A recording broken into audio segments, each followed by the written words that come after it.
ఏ Telugu channel కి స్వాగతం అండి. నేను మీ కృష్ణ చైతన్య మండేలో. మీరు విద్యార్థులైనా ఉద్యోగస్తులైనా ప్రపంచవ్యాప్తంగా జరుగుతున్న ఏ అప్డేట్స్ కోసం మన ఏ న్యూస్ అయితే ఫాలో అండి. మన ఏ Telugu beginner course 12th batch August 4వ తారీఖు స్టార్ట్ అవుతుంది. తక్కువ ధరకే లెవెల్ 1 లెవెల్ 2 రికార్డింగ్ కోర్సెస్ కూడా ఆఫర్ చేస్తున్నాం. 10,000 రూపాయలకి ఏ కాంబో కోర్స్ కూడా ఆఫర్ చేస్తున్నాం. ఇంట్రెస్ట్ ఉంటే ఎవరైనా ఏ తెలుగు కోర్స్ తీసుకుందాం అనుకున్నట్లయితే స్క్రీన్ పై కనిపించే నెంబర్ కి వాట్సాప్ చేయండి. రెఫరెంట్ ఎర్న్ ప్రోగ్రామ్ కూడా ఉంది. ఫస్ట్ అప్డేట్ చూసినట్లయితే ఐఐటి వాళ్ళు ఒక సంచలన నిర్ణయం అయితే తీసుకోవడం జరిగింది అనమాట. ఎవరైతే యూజీ మరియు పీజీ స్టూడెంట్స్ ఉన్నారో ఖచ్చితంగా మెషిన్ లెర్నింగ్ కోర్స్ అనేది మ్యాండేట్ చేయడం జరిగింది అనమాట. సుమారుగా 19 అండర్ గ్రాడ్యుయేట్ మరియు 42 పోస్ట్ గ్రాడ్యుయేట్ ప్రోగ్రామ్స్ అయితే ఉన్నాయి ఐఐటిలో. వీటన్నిటిలో కూడా ఇప్పుడు ఆర్టిఫిషియల్ ఇంటెలిజెన్స్ రిలేటెడ్ సబ్జెక్ట్ అయితే మ్యాండేట్ చేయడం జరిగింది. ఈ పర్టికులర్ కరికులం ఏదైతే ఉందో జూలై నుంచి నెక్స్ట్ అకాడమిక్ సెషన్ నుంచి ఇవన్నీ కూడా అమల్లోకి వస్తాయి అన్నట్టుగా తెలుస్తుంది అనమాట. ప్రతి అండర్ గ్రాడ్యుయేట్ మరియు పోస్ట్ గ్రాడ్యుయేట్ ప్రోగ్రామ్ లో ఖచ్చితంగా ఒక ఏ రిలేటెడ్ పేపర్ అయితే ఉంటుందన్నమాట. ఏ మరియు ఎంఎల్ సంబంధించిన కోర్సెస్ అయితే కూడా ఉంటాయని చెప్తున్నారు ఇన్స్టిట్యూట్ లో. సో దీన్ని బట్టి మీకు ఒక స్పష్టమైన క్లారిటీ అయితే వచ్చే ఉంటుంది. ఐఐటి వంటి ఒక ఇన్స్టిట్యూట్ లోనే ఖచ్చితంగా వాళ్ళ కోర్స్ ఏదైనప్పటికీ ఆర్టిఫిషియల్ ఇంటెలిజెన్స్ సబ్జెక్ట్ ని మ్యాండేట్ చేశారంటే ఆర్టిఫిషియల్ ఇంటెలిజెన్స్ యొక్క ఇంపార్టెన్స్ ఏంటో తెలుసుకోండి. ఇప్పటి నుంచే మీరు ఏ బేసిక్స్ నేర్చుకోకపోతే ఏ బేసిక్స్ నేర్చుకోండి. మన ఏ తెలుగు ఛానల్ సంబంధించిన కోర్స్ లో కూడా జాయిన్ అవ్వచ్చు. ఇంట్రెస్ట్ ఉండి ఏ తెలుగు బిగినర్ కోర్స్ లో జాయిన్ అవుతుంటే స్క్రీన్ పై కనిపించే నెంబర్ కి వాట్సాప్ చేయండి. ఇక నెక్స్ట్ చూసినట్లయితే పర్ప్లెక్సిటీ వాళ్ళు ఒక సరికొత్త ఏ మోడల్ తీసుకొచ్చారన్నమాట. సో ఇక మీదట మీరు పర్ప్లెక్సిటీని యూజ్ చేసి కూడా వీడియోస్ జనరేట్ చేసుకోవచ్చు. కాకపోతే ఆస్క్ పర్ప్లెక్సిటీ వీళ్ళ అఫీషియల్ అకౌంట్ ఎక్స్ ప్లాట్ఫామ్ లో మాత్రమే మీరు డిఎం చేసి వీడియో అనేది జనరేట్ చేసుకోవచ్చు. ఇక్కడ మీరు ఎక్స్ ప్లాట్ఫామ్ లో మీకు వెరిఫైడ్ అకౌంట్స్ ఎవరైతే ఉంటారో వాళ్ళకి మాత్రమే ఈ ఆపర్చునిటీ ఉందన్నమాట. మీరు ఒక శాంపుల్ వీడియో ఒకసారి ప్లే చేస్తాను. సో ఇలాంటి వీడియోస్ ని పర్ప్లెక్సిటీ సంబంధించిన ఏ మోడల్ యూజ్ చేసి అయితే మీరు జనరేట్ చేసుకోవచ్చు. సో దీని గురించి డెడికేటెడ్ వీడియో కూడా మన ఏ తెలుగు ఛానల్లో అప్లోడ్ చేస్తాం. ఇక నెక్స్ట్ చూసినట్లయితే తెలంగాణ ఐటీ మినిస్టర్ అయిన శ్రీధర్ బాబు గారు భారతదేశంలోని ఏ రెవల్యూషన్ ముఖ్యంగా హెల్త్ కేర్ డిపార్ట్మెంట్ లో హైదరాబాద్ కూడా ముందైతే ఉన్నట్టుగా చెప్పడం జరిగిందన్నమాట. Telangana artificial intelligence health care విభాగాల్లో ముందుకు వెళ్ళడం జరుగుతుంది. సో ముఖ్యంగా 900 పైగా ఏ స్టార్ట్అప్స్ ఏదైతే ఉన్నాయో ఆ టాలెంట్ ని ఇప్పుడు తెలంగాణలో రావడం జరిగింది. అలానే 2 లక్షల పైగా ఏ ఇంజనీర్స్ తెలంగాణలో ఉన్నారని చెప్పి ఈయన వ్యాఖ్యానించడం జరిగింది. ఇక నెక్స్ట్ చూసినట్లయితే IIIT హైదరాబాద్ వాళ్ళు ఒక సరికొత్త ఏ టూల్ అయితే డెవలప్ చేశారన్నమాట.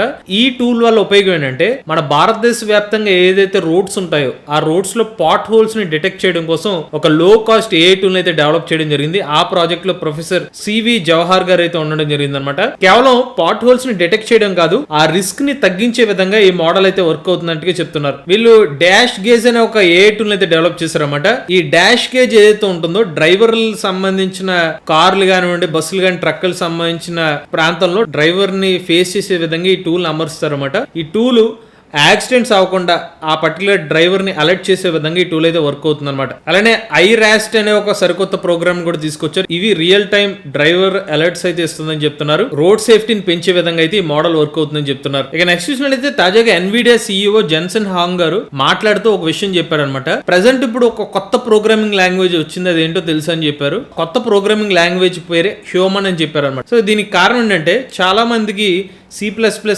తెలియకపోయి ఉండొచ్చు, తక్కువ మందికి పైథాన్ తెలిసి ఉండొచ్చు. బట్ ఏదేమైనప్పటికీ మీరు ఒక కంప్యూటర్ తో సంభాషించాలి అనుకుంటే ఎంత హ్యూమన్ గా అంటే మీరు చెప్పే మాటలు ఎంత బాగా అర్థమవుతూ ఉంటుందో దాన్ని హ్యూమన్ అని కూడా అనొచ్చు అని చెప్పి నేను వ్యాఖ్యానించడం జరిగింది. మీరు ఒక మెషిన్ తో వర్క్ చేయాలనుకుంటే హ్యూమన్ లాగా అంటే న్యాచురల్ గా మాట్లాడుతూ అర్థం చేసుకుని యంత్రానికి అర్థమయ్యే భాషలో మీరు చెప్పుకోగలిగితే ఆ యంత్రం మీకు నచ్చినట్టుగా పనిచేస్తుందని చెప్పి ఈయనైతే వ్యాఖ్యానించడం జరిగింది. ఇక నెక్స్ట్ చూసినట్లయితే తాజాగా ఏ కంటెంట్ అడల్ట్ ప్లాట్ఫామ్స్ కూడా రీచ్ అయినట్టుగా తెలుస్తుంది అనమాట. సో ఓన్లీ ఫ్యాన్స్ అనే ఒక వెబ్సైట్ ఉంటుంది అనమాట. ఈ ఓన్లీ ఫ్యాన్స్ అడల్ట్ కంటెంట్ లాంటిది ఉంటుంది. బట్ వీళ్ళు ఓ చాట్ అనే ఒక కొత్త ప్లాట్ఫామ్ ని డెవలప్ చేసి ఎవరైతే ఓన్లీ ఫ్యాన్స్ సంబంధించిన యూజర్స్ ఎవరైతే ఉంటారో అడల్ట్ యాక్టర్స్ సంబంధించిన కంటెంట్ ని ఓ చాట్ లో ఏ సంబంధించిన క్యారెక్టర్స్ ని డెవలప్ చేసి వాళ్ళ ఏ క్యారెక్టర్స్ ద్వారా వీళ్ళు రెవెన్యూ సంపాదిస్తున్నారంట. అంటే ఒకవేళ ఓన్లీ ఫ్యాన్స్ లో ఉన్న క్యారెక్టర్స్ రెగ్యులర్ గా వీడియోస్ చేయకపోయినా ఓ చాట్ అనే ఒక ఏ పర్టికులర్ టూల్ ని ఉపయోగించి వీళ్ళు ఏ అవతార్స్ ని క్రియేట్ చేసి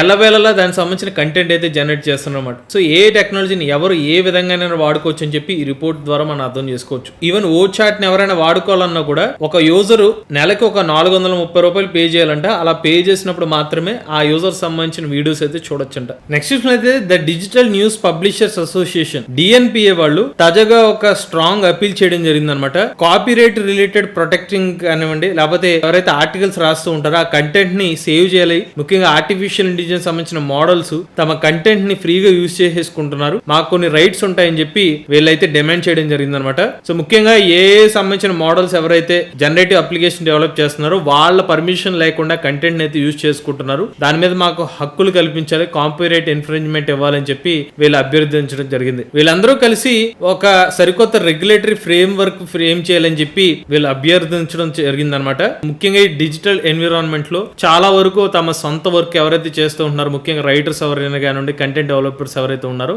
వాళ్ళ డేటాను వృధాగా పోతుంది.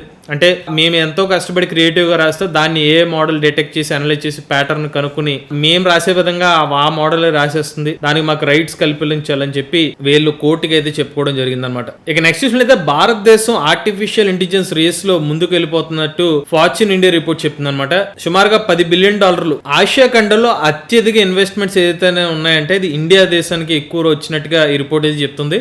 ఆసియా ఖండం తర్వాత నెక్స్ట్ ఎక్కువగా యునైటెడ్ స్టేట్స్, సింగపూర్ వంటి దేశాలకి ఏ రిలేటెడ్ ఇన్వెస్ట్మెంట్లు అయితే ఎక్కువ వచ్చినట్టుగా చెప్తుంది. సో ఆపర్చునిటీ ఆర్టిఫిషియల్ ఇంటెలిజెన్స్ రంగంలో చాలా ఉన్నట్టుగా ఈ రిపోర్ట్ అయితే మనకి క్లారిటీగా అర్థమవుతుంది. ఎవరైతే ఇప్పుడు కొత్తగా ఏ సంబంధించిన స్టడీస్ చేస్తున్నారు, ప్రాజెక్ట్స్ చేస్తున్నారు, మీకు భవిష్యత్తు బాగుంటుందండి. ఇంత భారీగా పెట్టుబడులు పెట్టారంటే వాళ్ళు పెట్టుబడి పెట్టారంటే రేపొద్దున ఆ డబ్బులు రిటర్న్ చేద్దామనే కదా, వాళ్ళు సంపాదించుకుందామనే కదా, మార్కెట్ ఉంటుందని చెప్పి దీన్ని బట్టి మీరు అర్థం చేసుకోండి. ఇక నెక్స్ట్ చూసినట్లయితే గూగుల్ జెమినై 2.5 Pro మోడల్ ఒక సంచలన అవుట్పుట్ తీసుకురావడం జరిగింది అనమాట. పోకిమాన్ బ్లూ అనే ఒక గేమ్ ఏదైతే ఉందో చాలా పాపులర్ గేమ్ అనమాట. ఈ పాపులర్ గేమ్ ని Google Gemini 2.5 Pro AI model 818 గంటల్లో కంప్లీట్ చేస్తుందంట. జస్ట్ ఇమాజిన్ చేసుకోండి, ఒక ఏ మోడల్ తానంతట అదే ఒక వీడియో గేమ్ ఆడడం ఏంటి, ఆ వీడియో గేమ్ ని కంప్లీట్ చేయడం ఏంటి. ఇక జెమినై 2.5 Pro మోడల్ ఏదైతే ఉందో ముఖ్యంగా advance reasoning, planning, multi modal capabilities ఉన్న మోడల్ అనమాట ఇది. సో ఇది స్ట్రాటజికల్ గా ఈ పోకిమాన్ కి సంబంధించిన గేమ్ అనేది కంప్లీట్ చేయడం జరిగింది. Artificial intelligence technology real world ఎలా వర్క్ అవుతుంది అంటే నథింగ్ గేమింగ్ ఏదైతే ఉంటుందో మనుషులు కూడా ఆడుతూ ఉంటారు కదా, సో అటువంటి ఎన్విరాన్మెంట్ కూడా ఈజీగా పూర్తి చేస్తుంది అనమాట. 818 గంటలు అంటే సుమారుగా 34 రోజులు కంటిన్యూస్ గా 34 రోజులు వర్క్ ఏదైతే ఉందో అలా 34 రోజులకు సంబంధించిన గంటల సమయంలో ఈ గేమ్ అయితే కంప్లీట్ చేయడం జరిగింది. ఇక నెక్స్ట్ చూసినట్లయితే చైనాలోని KFC మరియు పిజ్జా హంట్ వాళ్ళు సరికొత్త AI టూల్ అయితే తీసుకొచ్చారనమాట. మేనేజర్స్ కి AI టూల్ అయితే అప్పచెప్పడం జరిగింది. వీళ్ళ AI టూల్ వాళ్ళ ఉపయోగం ఏంటంటే లేబర్ షెడ్యూలింగ్ కానివ్వండి, ఇన్వెంటరీ మేనేజ్మెంట్ కానివ్వండి, క్వాలిటీ ఇన్స్పెక్షన్స్ వీటన్నిటిని కూడా ఇక మీదట ఈ AI టూల్ యూజ్ చేసి చేస్తారంట.